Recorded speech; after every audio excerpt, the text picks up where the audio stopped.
Olá, a aula de hoje é sobre vegetação do Brasil. Nós vamos fazer relações com cada uma das regiões do Brasil e sua respectiva vegetação. Começamos aqui pela região norte do Brasil.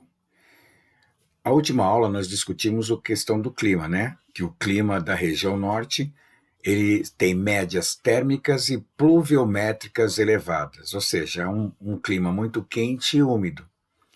E a vegetação é sempre o espelho do clima, né? Ela sempre vai espelhar exatamente o clima da região.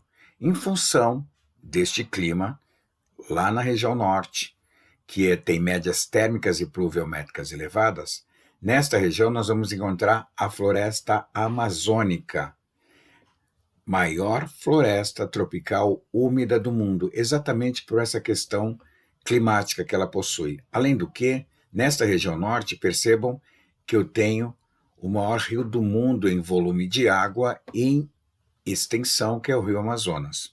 Então, para esta região norte, nós vamos ter a floresta amazônica. Características: folhas largas, latifoliadas, ok? É uma vegetação, então, maior floresta tropical úmida do mundo, e essa umidade é exatamente em função do clima, que as médias pluviométricas nesta região é extremamente elevada. Tão elevada que ela vai interferir aqui no rio. O rio Amazonas, no vale do rio Amazonas, ou seja, nas suas margens, a gente vai ter um diferencial de mata. Tá aqui, ó, que seria um esqueminha, tá vendo? Eu tenho um recorte do rio Amazonas aqui. Esse tracejado seria o nível do rio, né, no período de cheia. Então, no período de médias pluviométricas elevadas, o nível do rio acaba chegando nesse estágio aqui. Aqui seria o curso do rio normal e o tracejado aonde ele chega nos períodos de chuva. E no Vale do Rio Amazonas eu vou ter esse tipo de vegetação, esse tipo de mata que caracteriza também a floresta amazônica. Então tá vendo? Ó? Nesta área aqui, nunca vai sofrer inundação. Para essa mata que nunca sofre inundação, nós chamamos de terra firme, mata de terra firme. Se você perceber, entre terra firme e igapó, nesse tracejado em azul, onde chega o nível do rio, em determinado momento essa vegetação vai ficar submersa. Então, períodos dessa vegetação que está submersa, eu vou chamar de mata de várzea. Mata de várzea é uma vegetação que sofre inundação periódica. E a outra vegetação, a última do Vale do Rio Amazonas, sempre vai estar inundada. É a mata de igapó. Então, o que é interessante perceber? Que a floresta amazônica é a maior floresta tropical úmida do mundo, em virtude do seu clima, que é extremamente úmido, já que as médias pluviométricas são elevadas, interferindo inclusive no Vale do Rio Amazonas. Mata de terra firme nunca sofre inundação. Mata de várzea sofre inundação periódica, em períodos de grande cheia ela vai ficar submersa. E mata de igapó sempre inundada. Próxima região, tá vendo? Nós temos região sul, o nosso sudeste e o nordeste, toda a parte litorânea, desde o Rio Grande do Norte, que é nordeste, até o Rio Grande do Sul, que é região sul. Esta parte maior significa o que foi a Mata Atlântica, ou Mata de Encosta.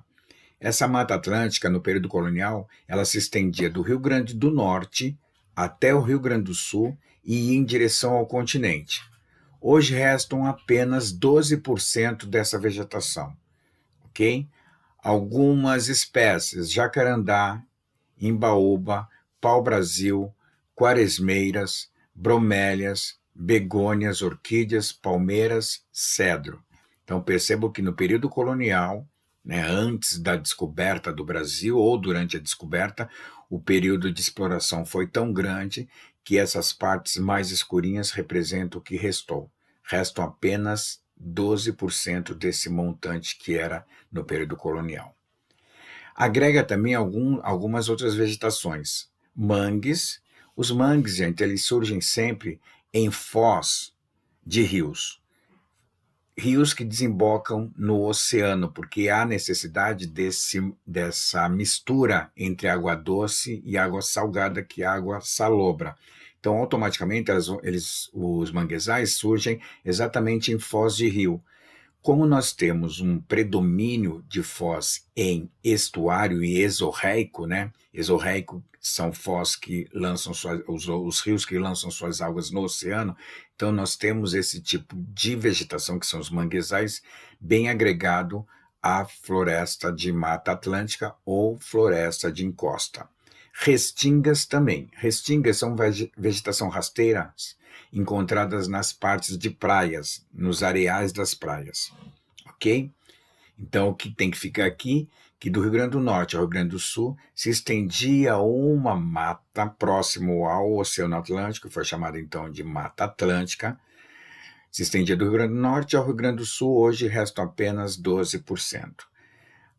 Essa exploração teve início, então, no período colonial, né? Primeiro com o pau-brasil e hoje, mais especificamente, a questão da especulação imobiliária que estão acabando com essa vegetação. Vegetação agregada, manguezais e restingas.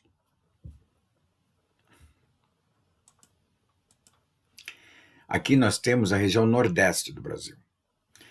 E essa parte maior da região nordeste é o sertão. Então, estamos identificando aí uma vegetação predominante do nordeste, que é a caatinga. A caatinga são vegetações xerófitas. Xerófitas é uma vegetação típica de áreas secas. Isso significa dizer que no Brasil, aqui nesta área chamada de sertão nordestino, onde eu tenho o clima semiárido, o clima mais seco, com o surgimento das cactáceas. Tem que ficar a vegetação predominante, aquela que aparece mais no Nordeste, é a caatinga. A caatinga são xerófitas, vegetações típicas de áreas mais secas. No caso aqui, o clima é semiárido, há um surgimento das cactáceas. Região Centro-Oeste. Região Centro-Oeste, o predomínio é o cerrado. O cerrado, a característica fundamental do cerrado é que ele possui o caule todo retorcido, caule bem retorcido. Ele não é cilíndrico como a gente encontra na floresta amazônica ou na Mata Atlântica, também na Mata Atlântica ou na floresta amazônica. O caule das vegetações, além de serem latifoliadas, elas são cilíndricos. Aqui no cerrado, percebam que o caule é todo retorcido, todo torto. As raízes são profundas. Por quê? Por conta dos lençóis freáticos. Ou seja, essas raízes precisam buscar água para sobreviver, né? A planta, a vegetação. E como os lençóis freáticos, que são os rios subterrâneos, também são profundos, ele tem uma média de 20 metros de profundidade, automaticamente elas precisam também ser extremamente profundas, essas raízes longas. Ok? Então tem que ficar, ok, cerrado, é uma característica do centro-oeste brasileiro. O aspecto da vegetação diz o seguinte: seu caule é todo retorcido, suas folhas são pequenas e as raízes são profundas em virtude dos lençóis freáticos, tem uma média de 20 metros de profundidade. O nosso cerrado tem muita semelhança com a savana africana, por isso que nós chamamos de savana brasileira, o nosso cerrado. Chegamos na região sul do Brasil. A região sul do Brasil, diferentemente da floresta amazônica, que é latifoliada, folhas largas, no sul do Brasil, eles têm predomínio de folhas em formas de agulhas, pontiagudas, folhas em formas de agulhas, são chamadas de aciculifoliadas. Então, primeiro passo, entender que a região sul há um predomínio das aciculifoliadas, folhas em formas de agulhas, que são, no caso do Brasil, as araucárias, também conhecidas como pinheiros do Paraná. No extremo sul da região sul, tem uma parte mais plana, que é a Campanha Gaúcha, uma planície gaúcha. Encontramos campos, que são as gramíneas. Então, campos de gramíneas, gramas, no extremo sul do Rio Grande do Sul, mas o que predomina na região sul do Brasil são as araucárias. Seu aspecto de folha, elas são folhas pontiagudas, lembrando agulhas, são chamadas de aciculifoliadas. Bom, essa é a nossa aula sobre vegetação do Brasil e até a próxima, pessoal.